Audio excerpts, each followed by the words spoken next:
Instituto de Estudios Superiores de Ingeniería Educativa, Maestría en Nutrición Deportiva, Asignatura Sistema Neuroendocrino y Neuromuscular. Catedrático, Dr. Javier Eduardo Rojas Figueroa.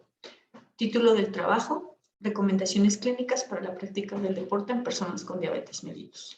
Maestrante, Curi González Beatriz Georgina. Fecha de entrega, 23 de enero de 2022.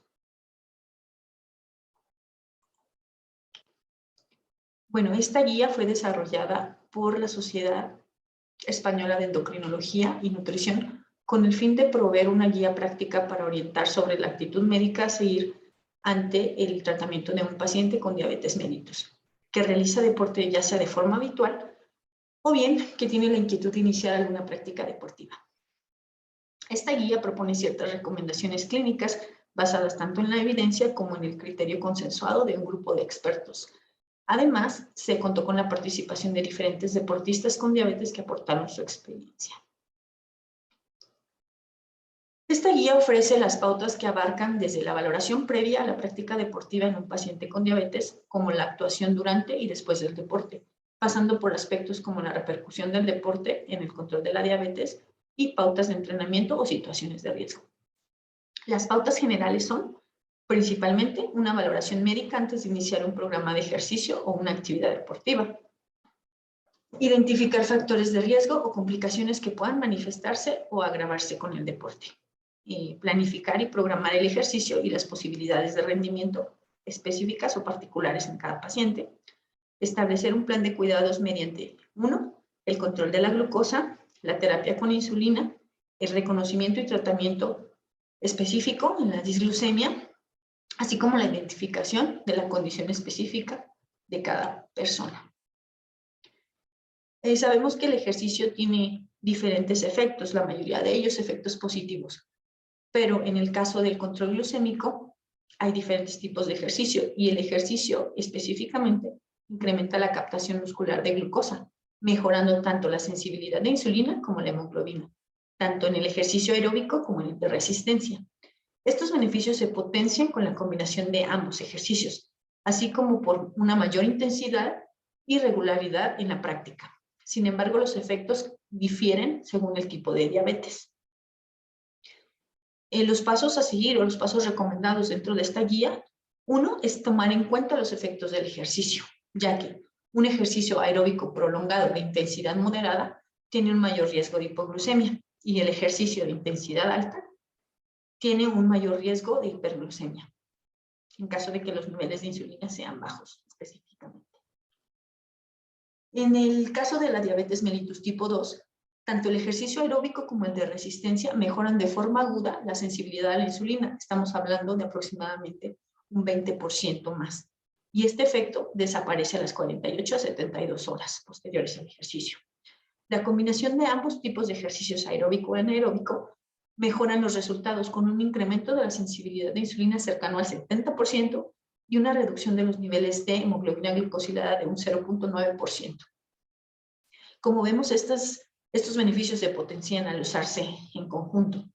Un plan de entrenamiento basado en intervalos de alta intensidad consigue beneficios similares con una reducción del 40% del tiempo invertido. Es decir, si el paciente normalmente realiza 2.5 horas de ejercicio a la semana, mediante el ejercicio a intervalos de alta intensidad disminuiríamos el tiempo invertido aproximadamente 1 hora menos. Y esto también disminuye el volumen de trabajo. En el caso de la diabetes mellitus tipo 2, el efecto a corto plazo sobre la glucemia depende mucho del tipo de ejercicio, los niveles circulantes de insulina, la glucemia e ingestas previas al ejercicio, así como el estrés asociado a la práctica del deporte. La práctica de deportes de alta intensidad en condiciones de niveles insuficientes de insulina y el estrés pre-ejercicio incrementa el riesgo de hiperglucemia y cetosis. Es algo a tener muy en cuenta en estos pacientes. La práctica de ejercicio ha demostrado otra serie de importantes beneficios en la salud de las personas con diabetes tipo 1, así como la disminución de las necesidades de insulina, por lo que debe ser algo o formar parte ineludible del programa terapéutico a llevar con ellos. Otro de los pasos que recomienda esta guía es realizar una evaluación médica forzosa previa al inicio del ejercicio. Se van a tomar en cuenta diferentes factores Entre ellos se encuentran el grado de control metabólico que tenga el paciente, la exploración física, si presenta o no complicaciones, la prueba o la realización de un electrocardiograma y valorar qué tanto riesgo presenta el paciente de presentar hipoglucemia. Y bueno, valorar si es necesaria una prueba de esfuerzo y en el caso de que sí sea, puedes realizarla en pacientes mayores a 35 años, mayores a 25 años con una diabetes tipo 2 diagnosticada hace más de 10 años, pacientes de 25 años con diabetes mellitus tipo 1 diagnosticada hace más de 15 años. Y factores de riesgo cardiovasculares. Y complicaciones microvasculares, enfermedad arterial periférica y neuropatía autonómica. El médico debe determinar las limitaciones o restricciones para la práctica de ejercicio en aquellos deportistas con complicaciones relacionadas con la diabetes. Las personas con diabetes con posible enfermedad cardiovascular o complicaciones microvasculares que deseen llevar a cabo un ejercicio que es sustancialmente más vigoroso que solo caminar, deben someterse a una evaluación médica y esta va a incluir la historia clínica, la anamnesis, el examen físico que debe incluir forzosamente el examen del fondo de ojo, examen de los pies y detección de neuropatías. El electrocardiograma de reposo y posiblemente una prueba de esfuerzo, eso dependiendo si nuestro electrocardiograma fue normal y no se encontraron alteraciones. Los deportistas con diabetes mellitus deben tener una determinación de hemoglobina glucosilada cada 3 o 4 meses. Se recomienda repetir valoración cada 3 a 5 años con un electrocardiograma de reposo. Esto, según los hallazgos, se procederá a ampliar la revaloración con otras exploraciones. La única contraindicación absoluta para hacer deporte es que el paciente tenga un mal control glucémico y en el caso de presentar o de padecer retinopatía grave, evitar ejercicios que aumenten la presión intraocular. Ese como tal es la única absoluta, ya que otros diagnósticos nos permiten adaptar tanto el tipo de ejercicio como el tratamiento farmacológico y la duración del ejercicio de la actividad física.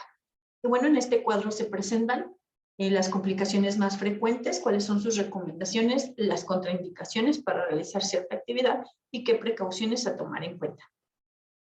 En el caso de la enfermedad cardiovascular, las recomendaciones es realizar actividades aeróbicas de bajo impacto. Y se contraindica siempre que haya habido algún infarto agudo al miocardio reciente, menor a 6 semanas, actividades hipertensivas como levantar pesos importantes y una elevada intensidad en el ejercicio. Las precauciones a tomar en cuenta es incrementar la frecuencia cardíaca gradualmente, esto es, iniciar con un ejercicio de intensidad leve o moderada. La neuropatía autonómica, las recomendaciones aquí son ejercicios poco intensos y que no modifiquen la presión arterial, como actividades acuáticas, bicicleta estática y ejercicios estando sentado. Las contraindicaciones es no realizar ejercicio de elevada intensidad que tenga cambios bruscos de la posición corporal. Y precauciones a tomar en cuenta es detectar la presencia de enfermedad coronaria, mantener la presión arterial para evitar ortostatismo, evitar hacer ejercicios en ambientes muy fríos o muy calurosos y mantener hidratación adecuada con monitorización de la glucemia. En la neuropatía periférica, las recomendaciones de ejercicio son natación, ciclismo, ejercicios de silla, ejercicios de brazos y aquellos que no requieran la utilización de pies. Se contraindican totalmente las caminatas prolongadas o muy exigentes, correr o cualquier actividad que conlleve saltar. No realizar ejercicios si existen úlceras o pie de charcot activo. Y bueno, las precauciones son la evaluación preejercicio de la sensibilidad, calzado adecuado, una revisión de higiene diaria de los pies. En el caso de la retinopatía diabética, las recomendaciones son ejercicios aeróbicos de baja intensidad, bicicleta estática, caminar, natación, cinta rodante. Con las contraindicaciones que tiene es no realizar actividad física en presencia de retinopatía proliferativa activa, ya que esto puede ocasionar hemorragia vítrea, tracción fibrosa y otras, fotocoagulación o cirugías recientes. Evitar ejercicios que aumenten la presión arterial bruscamente, como actividades físicas violentas, respiración tipo Valsalva y pesos, grandes pesos o pesos. Aquellos que conlleven movimientos bruscos o de bajar la cabeza, como la gimnasia y yoga, y de contacto como el boxeo o artes marciales. Las precauciones a tomar en cuenta es llevar un aumento gradual en la intensidad de la actividad y evitar durante el ejercicio mantener una presión arterial sistólica por arriba de 190.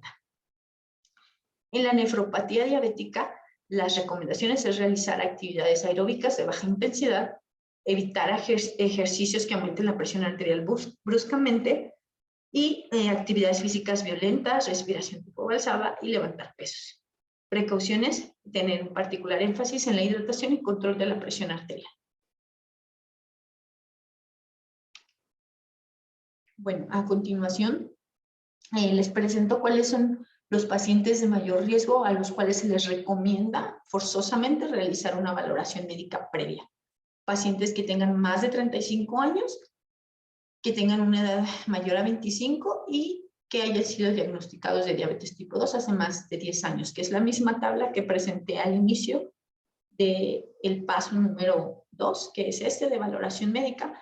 Y también en esta diapositiva les presento el algoritmo del American College of Sports Medicine para identificar pacientes en riesgo con complicaciones cardiovasculares. Se recomienda, si se trabaja con un paciente con estas características, realizar o revisar esta guía del American College of Sports Medicine para tener un lineamiento técnico específico en cómo tratarlos, ya que ellos específicamente evalúan o tienen una escala específica en cuanto a definir qué es una intensidad de ejercicio leve. Para ellos, o un ejercicio de intensidad leve va a tener ciertas características, tanto como en el caso de una actividad física moderada y otra vigorosa o intensa. Entonces es importante que se revise este algoritmo y las guías específicas para dar seguimiento y tratamiento a este tipo de pacientes. Y bueno, existen pruebas o exploraciones especiales que se deben de realizar y que se van a realizar de acuerdo a la condición específica de cada persona. La que se recomienda es el electrocardiograma en reposo, en el cual se pueden encontrar anomalías electrocardiográficas en el control del ritmo, bloqueos y lesiones isquémicas que siempre que se encuentren se contraindicará la realización de la prueba de esfuerzo. La espirometría basal, que nos va a servir sobre todo para evaluar o conocer cuál es el volumen de consumo máximo en los pacientes o la frecuencia cardíaca máxima, para a partir de esta cifra poder adaptar el plan de entrenamiento.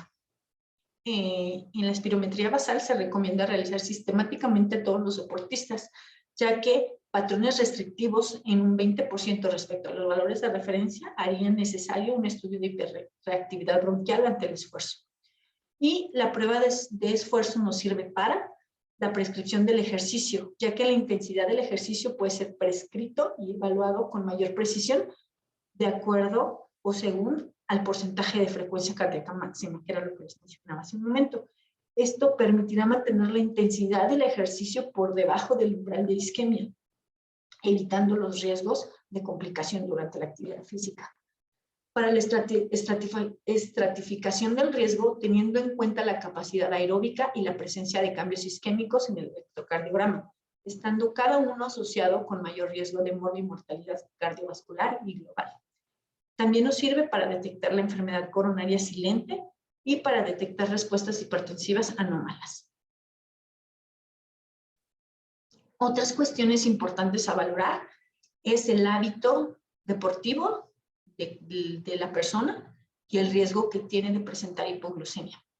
De acuerdo a las recomendaciones de la European for Study of Diabetes y la International Society for Pediatric and Adolescent Diabetes, las personas con diabetes mellitus que vayan a hacer deporte se deben clasificar según su hábito deportivo en intenso, que estamos hablando que la persona realiza más de 2 sesiones semanales de ejercicio con una duración mayor igual a 45 minutos, que es un hábito deportivo moderado si la persona lleva a cabo 1 o 2 sesiones semanales de ejercicio con una duración mayor o igual a 45 minutos.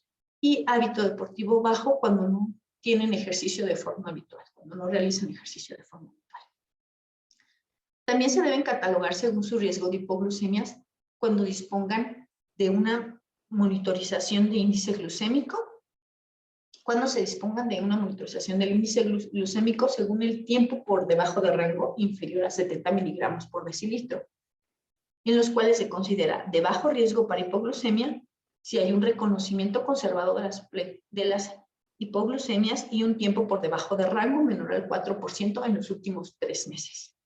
Tiene un riesgo moderado de presentar hipoglucemia si tiene un reconocimiento conservado de las hipoglucemias y un tiempo por debajo de rango del 4 al 8% en los últimos 3 meses. Y presenta un riesgo alto si ha presentado hipoglucemias inadvertidas o hipoglucemias graves en los últimos 6 meses y o un tiempo por debajo de rango mayor al 8% en los últimos 3 meses. El siguiente paso que recomienda la guía es, obviamente, hacer modificaciones en la alimentación. Sabemos que el control de la glucosa y en general el bienestar o la función homeostática adecuada a nivel del metabólico del paciente, pues tiene mucho que ver la alimentación, la nutrición específicamente. Los objetivos de este paso o recomendación es asegurar la ingesta de macro y micronutrientes y tener un mantenimiento de glucógeno y balance hidroelectrolítico. Bueno, las modificaciones recomendadas en la alimentación, tal cual no existe una ideal para el deportista con diabetes, por lo que debe individualizarse. Sin embargo, el balance de macronutrientes aconsejado es del 45 al 65% de hidratos de carbono, 20 al 35% de grasas y 10 al 35% de proteínas. Antes del ejercicio debe de comprobarse la glucemia capilar. Si es menor a 100, debe tomarse un suplemento de hidrato de carbono si se recibe tratamiento con insulina y con secretagogos. Durante el ejercicio debe mantenerse un estado adecuado de hidratación. Recordemos que es muy frecuente la deshidratación en estos pacientes. Entonces, la hidratación es un factor muy importante para tomar en cuenta durante la actividad física. Si la duración de la actividad física es superior a 1 hora, deben de ingerirse entre 30 a 60 gramos de hidratos de carbono por hora. Y después del ejercicio debe asegurarse la reposición de hidratos de carbono, con preferencia por aquellos que tengan un bajo índice glucémico.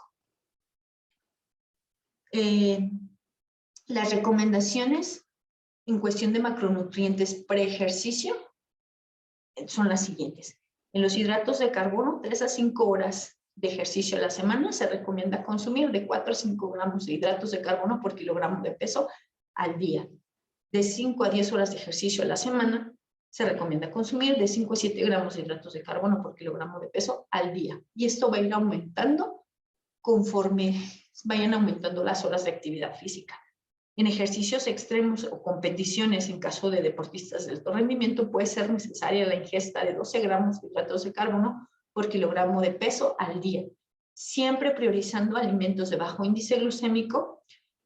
Y, bueno, en la actualidad no hay evidencia del beneficio de las dietas muy bajas en hidratos de carbono para el deportista con diabetes tipo 1.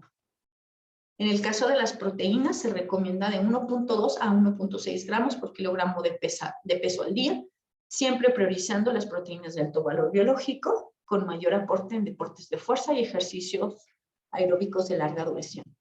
En el caso de las grasas, se recomienda un 20 al 35% del volumen calórico total, con un aporte menor o igual al 20% de las grasas no se supone beneficios, es por ello que se debe mantener por arriba del 20%. En todo momento, asegurar la hidratación y el consumo de micronutrientes.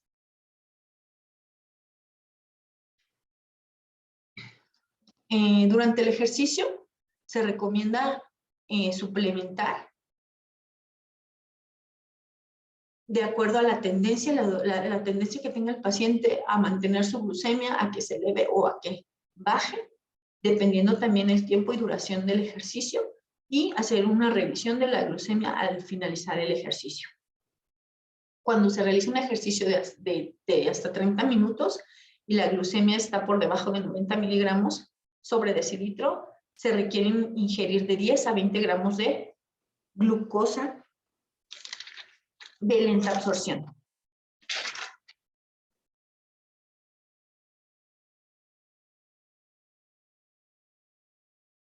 Y bueno, para prevenir o tratar la hipoglucemia se recomienda consumir de 15 a 30 gramos de glucosa de liberación lenta. En pacientes que realicen ejercicio de 30 a 60 minutos con una intensidad baja moderada, en el caso de ejercicio aeróbico se recomienda el consumo de 10 a 15 gramos de hidrato de carbono de absorción rápida por hora. Y en casos de intensidad alta o anaeróbico, no suplementar salvo que la glucemia esté por debajo de 90 miligramos, con 10 a 20 gramos de hidratos de carbono de absorción rápida. Si el paciente tiene niveles elevados de insulina o bien se ha administrado un bolus previo a 2 horas de inicio del ejercicio, se recomienda el consumo de 15 a 30 gramos de hidrato de carbono de absorción rápida dentro de los 30 minutos para prevenir la hipoglucemia. En ejercicios de 60 a 150 minutos se recomienda de hacer un consumo de 30 a 60 gramos de hidrato de carbono de absorción rápida dentro de la primera hora y hasta 75 gramos de glucosa de absorción rápida si es que se administró un bolus de insulina o bien si los niveles de insulina se encuentran elevados. Y en el caso de pacientes que realicen más de 150 minutos de ejercicio, se recomienda el consumo de 60 a 90 gramos de hidratos de carbono de absorción rápida, más hidratos de carbono de absorción lenta por hora y ajustar la insulina si es necesario.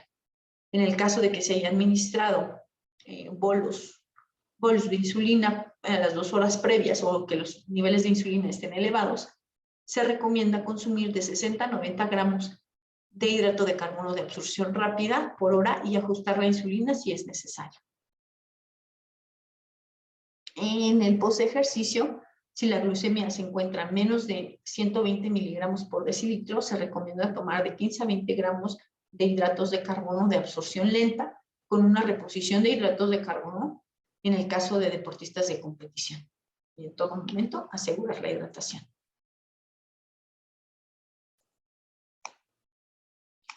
En el caso de la ingesta de micronutrientes, se aconseja asegurar el aporte de vitaminas del grupo B. El déficit de vitamina B12 es frecuente por el consumo de metformina, lo cual disminuye el rendimiento del deportista y mejora considerablemente al suplementar con esta vitamina. Otros micronutrientes esenciales para el deportista con diabetes son el hierro, calcio y vitamina D. La hiperglucemia puede asociarse con hipomagnesemia, que a su vez causa calambres musculares y que disminuyen con la reposición de esta vitamina. Con la reposición de este mineral. Las dietas deficitarias pueden conllevar excesivo aporte de sodio y pobre en potasio, que junto con la hipomagnesemia causan elevación de la presión arterial. Existen datos preliminares sobre el potencial beneficio de suplementar con vitamina C en reducción de la presión arterial y marcadores de oxidación y mejora de la función diastólica en diabetes mellitus tipo 2, pacientes con diabetes mellitus tipo 2. Y bueno, como mencionábamos desde un inicio, las personas con diabetes mellitus tienen una mayor predisposición a la deshidratación durante el ejercicio. Por ello es que la bebida de elección va a ser el agua y en ejercicios superiores a 1 hora de duración, las bebidas isotónicas es lo recomendable, ya que pueden prevenir la hipoglucemia y contribuyen a la reposición de iones. Se aconseja asegurar una ingesta hídrica de 1 litro por hora, aunque puede ser mayor según las circunstancias y características de cada paciente. Bueno, en este cuadro se presentan las bebidas isotónicas recomendadas o que se pueden utilizar para la hidratación durante el entrenamiento. Y bueno, otra de las recomendaciones es la monitorización de la glucosa, en donde siempre se priorizará el uso de monitor de glucosa e incrementar los controles de glucemia. En lugar de solo hacer un chequeo al día 1 o 2, pues sí se recomienda hacerlo pre, durante y posterior al ejercicio, sobre todo en pacientes con un alto riesgo de hipoglucemia. Es importante seguir las instrucciones del fabricante de acuerdo al dispositivo que se esté utilizando. Y bueno, las recomendaciones es hacer un setup de alarmas en donde la hipoglucemia sea considerada o se ponga la alarma a partir de 100 miligramos por decilitro, en el caso de hipoglucemia, y en hiperglucemia mayor a 180.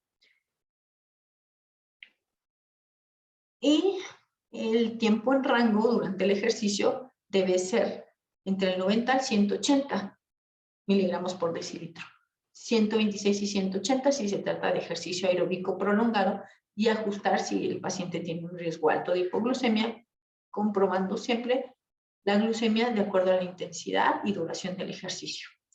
90 minutos posteriores al ejercicio, el tiempo en rango debe estar entre 80 y 180 miligramos por decilitro si presenta un bajo riesgo de hipoglucemia, y checar la glucemia cada 15 o 30 minutos para valorar hacer modificaciones en la alarma. El uso de medidores continuos y flash de glucosa constituyen un apoyo terapéutico a la hora de realizar ejercicio. No son de uso frecuente en nuestro país por el costo elevado que presentan, sin embargo, son muy recomendables, sobre todo en personas o en deportistas de alto rendimiento. Se recomienda analizar los datos del sensor durante la realización de actividad física y retrospectivamente para, 1, modificar las dosis de insulina si es necesario, adaptar la ingesta de hidratos de carbono y minimizar las hipoglucemias tardías. Ante la hipoglucemia en sangre intersticial detectada durante el ejercicio, se recomienda hacer una comprobación con sangre capilar. Se deben seguir las recomendaciones de uso del fabricante en cuanto a temperatura, sumergibilidad en el agua, entre otras. Y no existen datos concluyentes en cuanto a la altura, profundidad o deporte de contacto, aunque parecen ser de utilidad en ejercicios como el buceo y en deportes de altitud. Al ser dispositivos un poco más sensibles, o más bien que se colocan directamente, son tipo parches que se colocan directamente en la piel del paciente, no es recomendable utilizarlo pues, en deportes de este tipo, porque pueden afectar su eficacia o bien pueden desprenderse o sufrir algún daño durante la actividad. La estrategia terapéutica insulínica o el tratamiento farmacológico es otro punto muy importante a tomar en consideración. Los desajustes glucémicos más habituales asociados a la práctica deportiva son la hipoglucemia durante el ejercicio, la hiperglucemia después del ejercicio y la hipoglucemia en el periodo de recuperación. El uso de monitorización del índice glucémico permite tener en cuenta no solo niveles actuales de glucosa, sino la predicción de su tendencia en las siguientes horas. Estos dispositivos nuevos son muy recomendables porque nos permiten ver cuáles son los niveles de glucosa en la persona antes del ejercicio, durante y después, de una forma segura y eficiente, lo cual nos permite tomar las mejores decisiones para su seguimiento y tratamiento. Sin embargo, sabemos que en nuestro país no existe esta cultura, o es difícil que una persona pueda comprarlo sin causar daño a su economía, pero pues sí es algo muy recomendable a tomar en cuenta, sobre todo si se trata de una persona que realiza deporte con frecuencia o de un deportista de alto rendimiento. La intensidad, duración, tipo de ejercicio y la correspondiente respuesta metabólica individual al mismo deben ser predeterminados para considerar ajustes específicos de la dosis de insulina. Y pues obviamente con el uso de estos dispositivos pues nos facilitará muchísimo la toma de decisiones. Bueno, ¿y cuáles son las recomendaciones en el ejercicio aeróbico específicamente? 1, reducir la insulina basal, excepto en el caso de la insulina tipo de Gludec e intermedia. Previa a ese día, al menos un 20% cuando el objetivo glucémico sea de 126 a 160 según el riesgo. Si el ejercicio es en ayunas o en el periodo posabortivo mayor a 3 horas tras la ingesta, valorar reducciones superiores. Es necesario ajustar la insulina rápida, insulina preprandial previa al ejercicio 1 a 3 horas previas, reducir al menos un 25% para ejercicio de duración corta, estamos hablando de aproximadamente 30 minutos, 50% para duración media, menos de 1 hora, y un 75% para ejercicio prolongado, que es aproximadamente más de 1 hora. La insulina preprandial posterior al ejercicio, 1 a 3 horas posteriores, valorar reducción de al menos un 25% para ejercicio de duración corta, 50 para duración media y 75 para el prolongado. Para bolos correctores de los picos de hiperglucemia, solo ante glucemias claramente elevadas en donde la glucosa esté por arriba de 250 miligramos sobre decilitro, valorar añadir un microbolus corrector, que es aproximadamente el 50% del factor de corrección individual de la persona, del paciente. Y bueno, las recomendaciones en el ejercicio anaeróbico es reducir del 20 al 30% la insulina basal, excepto la insulina tipo de Gludec, en la intermedia, posterior al ejercicio.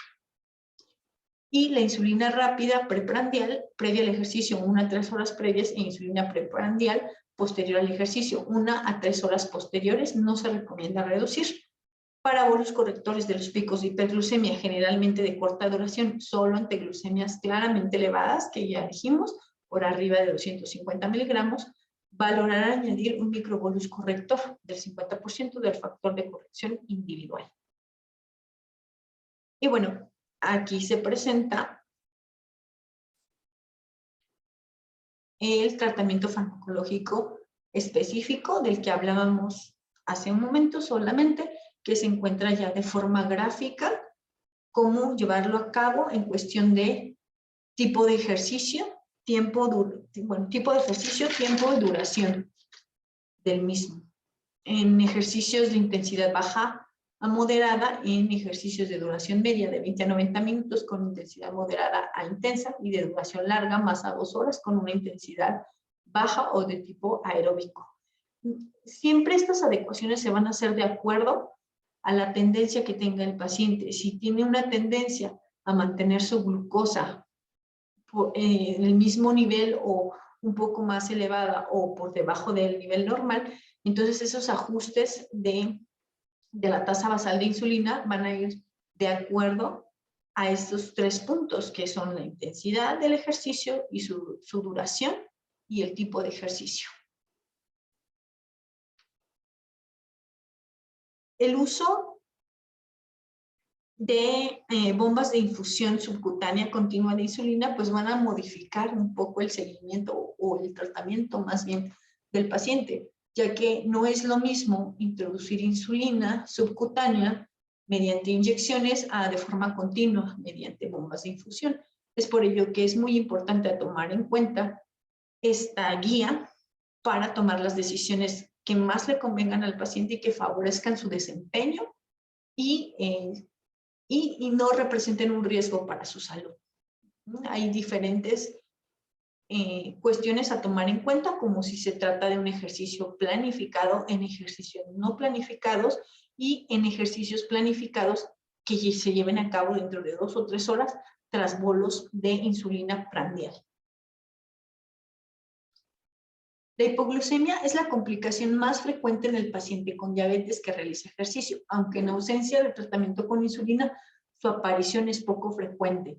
Como vemos, obviamente el tratamiento farmacológico del paciente va a influir directamente en el manejo del mismo. Es por ello que sabemos que fármacos no insulínicos generalmente no presentan un riesgo, siempre y cuando no sean las sulfonilureas y las lipidas, ya que estas aumentan la secreción endógena de insulina y sí presentan un mayor riesgo de hipoglucemia.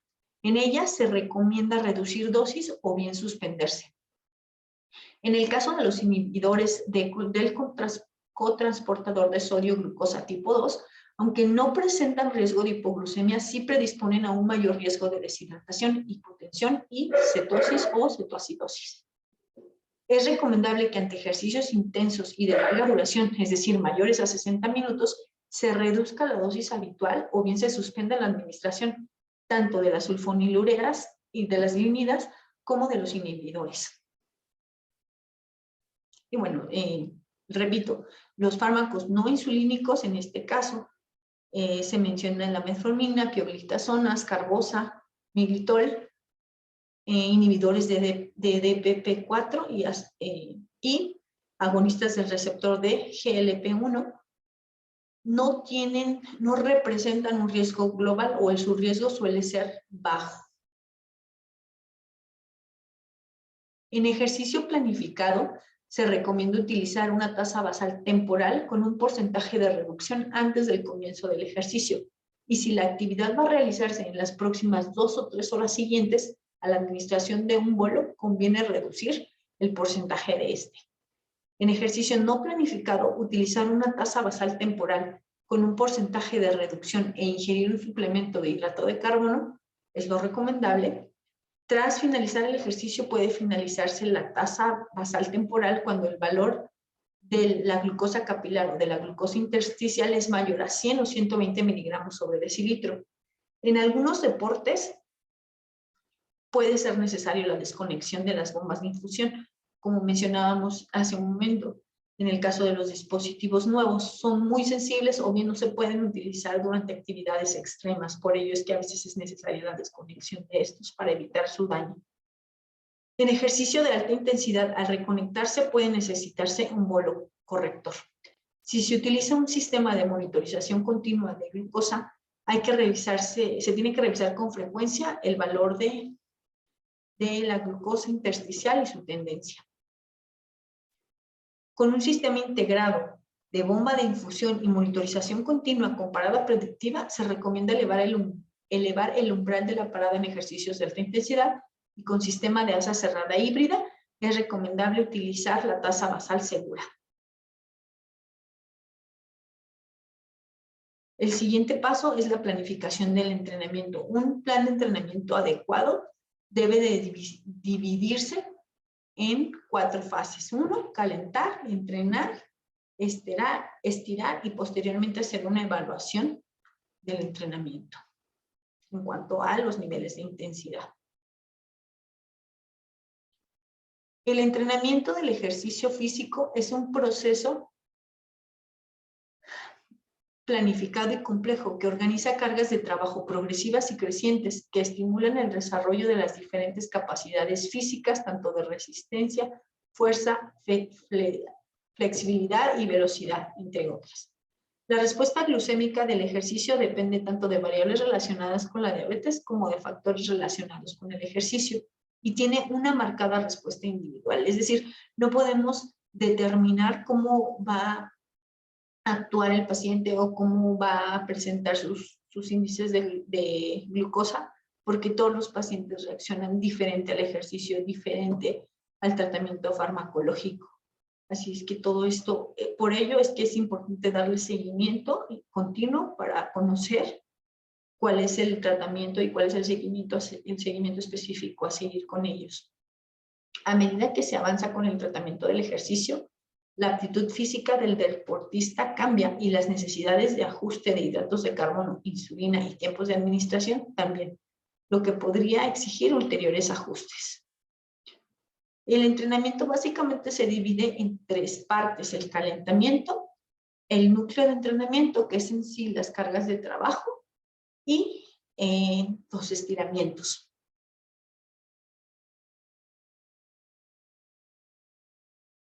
Se debe iniciar el entrenamiento en sesiones de baja intensidad y tiempo corto y progresar de forma paulatina y observando siempre la respuesta del paciente ante estos estímulos o ante esta progresión en las sesiones.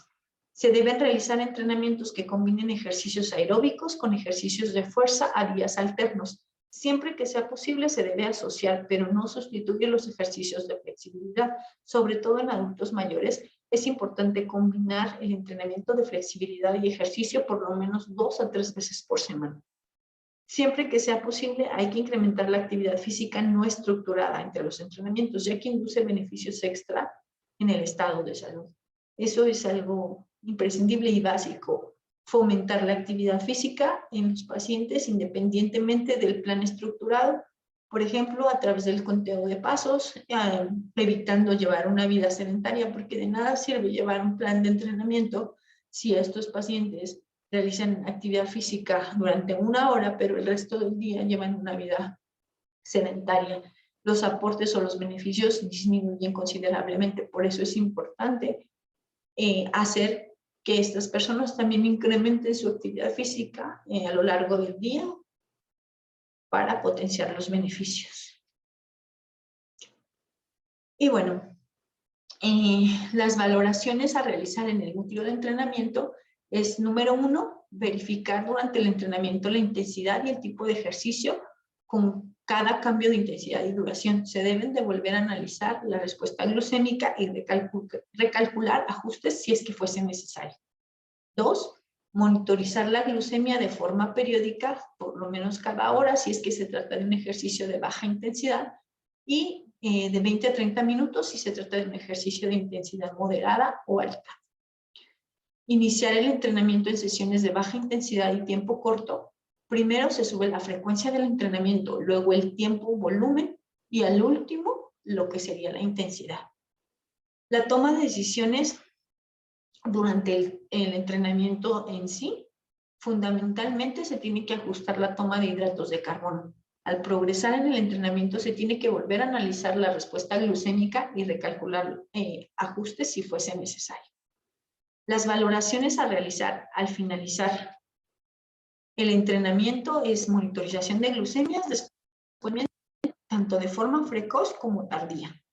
Y 3, tomar decisiones finales para después del entrenamiento, es decir, la cantidad de hidratos de carbono, si habrá modificaciones en las dosis de insulina y cuáles serán los tiempos de administración.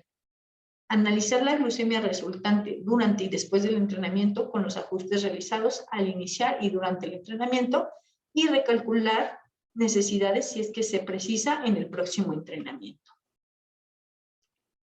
Y bueno, otro paso, uno de los más importantes, es la lista de chequeo, el checklist, en el cual se va a revisar que se haya cumplido con las bases fundamentales o lo básico para llevar a cabo el entrenamiento. 1, que haya habido una evaluación médica previa al inicio del entrenamiento, que se tenga identificación del padecimiento, que se cuente con el equipamiento necesario durante el entrenamiento, es decir, que el paciente cuente con, en su caso, insulina, si es que es necesaria su administración durante el entrenamiento, o bien, el uso de dispositivos específicos como los glucómetros, glucagón, en caso de que hubiese hipoglucemia severa, y bueno, contar con alimentos que nos permitan elevar los niveles de glucosa si fuese necesario. Y identificar los síntomas de hipoglucemia y llevar un adecuado tratamiento. Eso es algo imprescindible que debe de conocer tanto el paciente como la persona que esté a cargo de llevar el entrenamiento. La hidratación, checar la glucemia. Si llegase a estar por debajo de 70 miligramos o mayor a 270, se tiene que corregir y no iniciar el ejercicio o el entrenamiento.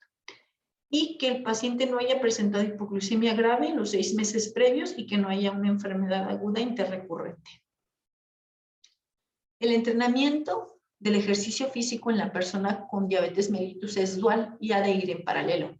Por una parte, el entrenamiento físico en sí mismo para la incorporación del incremento, para la incorporación e incremento de la aptitud física, y por otra, el entrenamiento apoyado en una educación diabetológica estructurada para minimizar el riesgo de disglucemia. Es lo que se ha venido diciendo a lo largo de la presentación.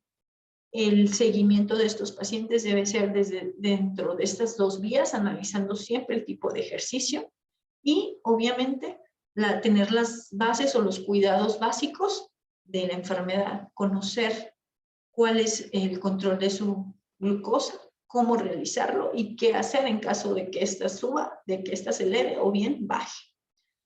El checklist detalla las situaciones en las que no se deberá iniciar el entrenamiento ni hacer ejercicio físico, que fueron las que mencioné anteriormente. Y bueno, hay ciertas peculiaridades específicas de acuerdo a deportes en concreto. En el caso de buceadores, alpinistas, fondistas, navegantes y nadadores, estos ya son de forma muy, muy específica, pero que hay que tomar en cuenta si es que estamos a cargo o estamos con un paciente que realiza alguno de estos tipos de ejercicio o de deporte, más bien dicho. Y bueno, otras consideraciones especiales es el ejercicio en adolescentes con diabetes mellitus tipo 1. El ejercicio físico puede mejorar el control glucémico, lipídico, la aptitud física y calidad de vida, tanto en niños como adolescentes, además de que permite reducir la dosis total de insulina utilizada. El ajuste de la dosis de insulina se deberá adaptar a la intensidad y duración del ejercicio, y es preferible adaptar el aporte de hidratos de carbono al peso del adolescente. Es recomendable establecer alertas de hipo e hiperglucemia en rangos de entre 100 a 180, o bien hacerlo de forma individualizada y favorecer el uso de monitorización remota, por el hecho de que son pues menores de edad. Y bueno, estas son las recomendaciones de tratamiento con insulina y carbohidratos para ejercicio en niños y adolescentes con diabetes mellitus tipo 1. Y bueno, esto va a depender otra vez del tipo o intensidad del ejercicio y la duración del mismo. Si se trata de un ejercicio leve, pues la disminución en la tasa, en el porcentaje de insulina va a ser del 25%, 50% moderado, 50% si es intenso aeróbico, 25% si es mixto y hasta el 50% post ejercicio. Y bueno, esto va a variar de acuerdo a la duración del entrenamiento. La ingesta de hidratos de carbono, la recomendada es de 10 a 15 gramos de 1.5 de hidratos de carbono por kilogramo de peso en una hora de ejercicio intenso y de 0.0 gramos de hidratos de carbono por kilogramo de peso antes de dormir, si es que hubo ejercicio vespertino. Y bueno, aquí al final de la presentación está lo que es la bibliografía, que fue basada en la guía récord de recomendaciones clínicas para la práctica del deporte en personas con diabetes mellitus, actualización del año 2021, escrita o elaborada por la Sociedad Española de Endocrinología y Nutrición. Gracias por su atención. Eso es todo de mi parte.